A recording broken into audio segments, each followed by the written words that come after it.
I am here with Fred Godfrey, who is co-founder and CEO of Origin. Freddie, how are you? I'm jolly well, Rin. And how are the Orioles doing? The Orioles are doing a little bit better. They were sucking wind and a whole lot of other things for a while. Now all of a sudden, I will tell you, they have used a word in their strategy that we could use in our industry, which is attack. Don't sit back and wait for it to come to you. Okay. Yes. Attack.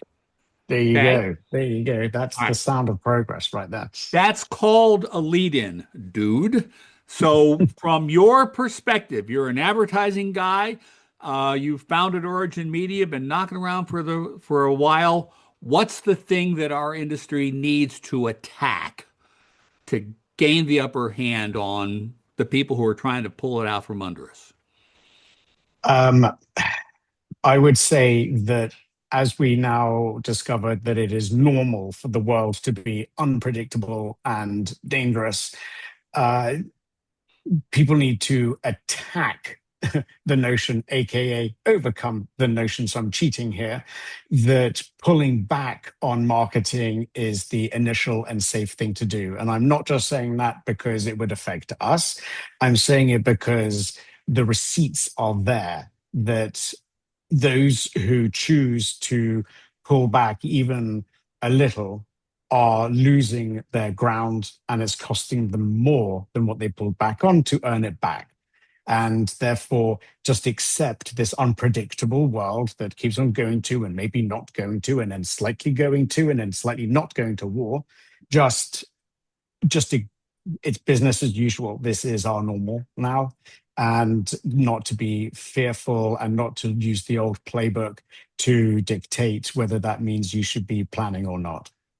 I get that. I get that. And I do hear that all the time. I have friends in the business who are saying, we need to cut back a little bit. And I've got other friends in the business who say that's exactly when we need to attack. And I mean, in 2020, the first quarter of 2020, during the early days of the pandemic, everybody stopped advertising. Yep. Everybody for about 8 minutes, right? And it gave a lot of people who were behind actually the chance to catch up and even leapfrog. And that is enough of a demonstration in and of itself as to how this needs to be looked at. And that is scary. And as I said, do you trust that coming from a guy who makes his money from making sure that people do advertise? Like, no. I mean, you should trust me because I'm not a liar, but like, take it with a pinch of salt. Okay, so now let's talk about Origin. What is it that you do, and why is it important to get people rocking and rolling and maximizing their revenue? Because at the end of the day, we got to make the money. Yes, I think we all do, don't we? Origin, we are creative tailors. So in a couple of weeks, we turn 7. And our purpose in life and in this mad, crazy universe is to, one, be dedicated solely and exclusively to one screen, which is the living room, and a little bit of out of home, but connected TV, because it's a bizarre, strange, and very competitive, very expensive, very compelling place. We are able to help our clients who spend a lot of money on choosing the households and choosing their target audiences and choosing their demographics, but who only have still a generic one size fits all 15 or 30-second story. They have come to understand that personalization isn't about finding the right household. It is also about finding the right story for the right household. And so we build a dynamic creative layer, if you will, that either goes on top of their one size fits all ad, or maybe it extends the ad and allows them to tell a very precise additional story or additional element to the story in conjunction with and in harmony with their primary asset. So they get now to have that chance to resonate with the household and not just be present. Give us a case study or two. Where has this really knocked it out of the park? And I will point out to my friends, I am recording this and missing my Orioles game where the Orioles are up against the Red Sox 8-0. So that's real dedication. Give us a That case is. study or two. Where has it really done the job? I will give you two examples. One was one in travel and one in retail. So one of our travel clients is Visit Sarasota, and their agency team came to us with incremental budget, and they said, we've discovered a problem and we're not getting as many people as we want actually coming to Sarasota, and we can't entirely tell why. Can you look at our ad and say, like, how could we make this feel, how can we make this resonate more? And so we took a look at the creative, we took a look at their objectives and the way that they were finding the households. And we said our recommendation is that we need to find every household that is within, let's say, 25 or 30 miles of an airport, a regional airport that flies direct to Sarasota. That's really But okay. Stop right there. That's something that everybody misses. How easy or hard is it for me to get to the product? In that case, in your case, the product is Sarasota. The way I get there is by airplane. Where am I going to get there with a direct flight? I've never heard an advertiser come down to that piece. So congratulations on that. and the fact that then maybe the people who live within 30 miles of their airport don't know that it flies direct. So That's right. what we did is we built a dynamic creative layer that sat on top of Sarasota's ad that said, by the way, basically, and I'm going to paraphrase, your local airport, airport code X, flies direct to Sarasota in X minutes or X hours, and Breeze Airlines flies there. And the result of that was a lift in travel consideration by those households by 11x. And I say 11x 11x, 11 times. because when you say 1200%, it just sounds like bull. It So, absolutely does.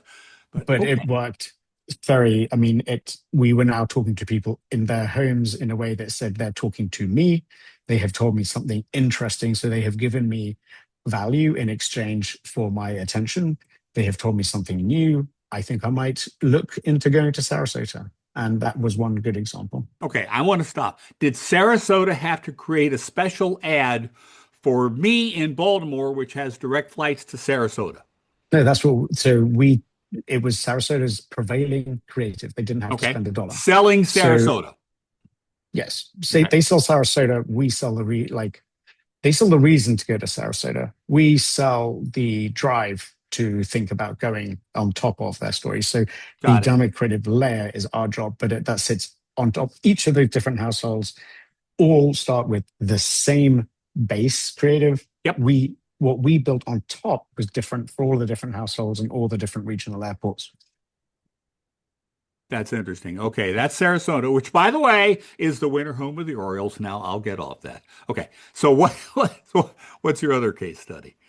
Yeah, the case study was retail for a department store who were not allowed to name publicly.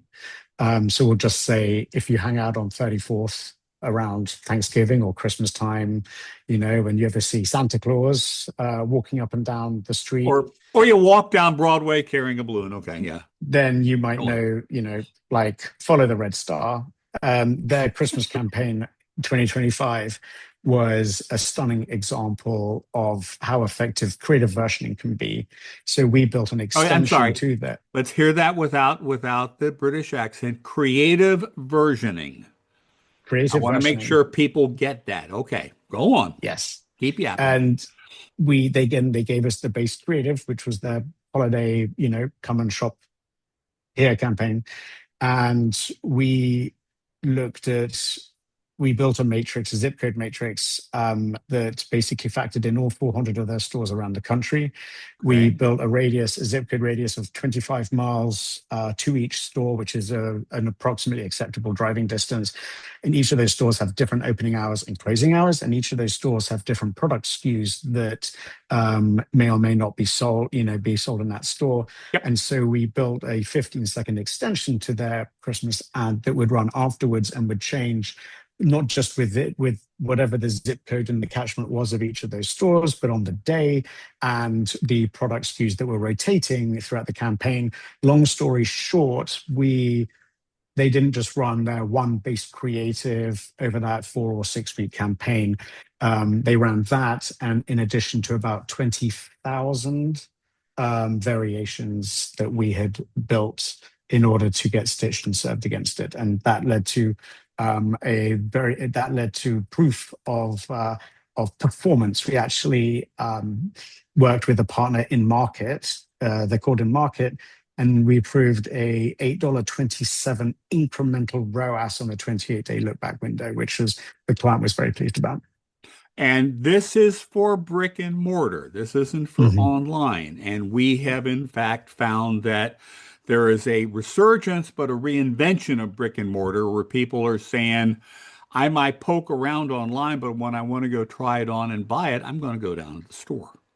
Yes, absolutely. And that's exactly how we've been part of the way we narrate the story. Like, Okay.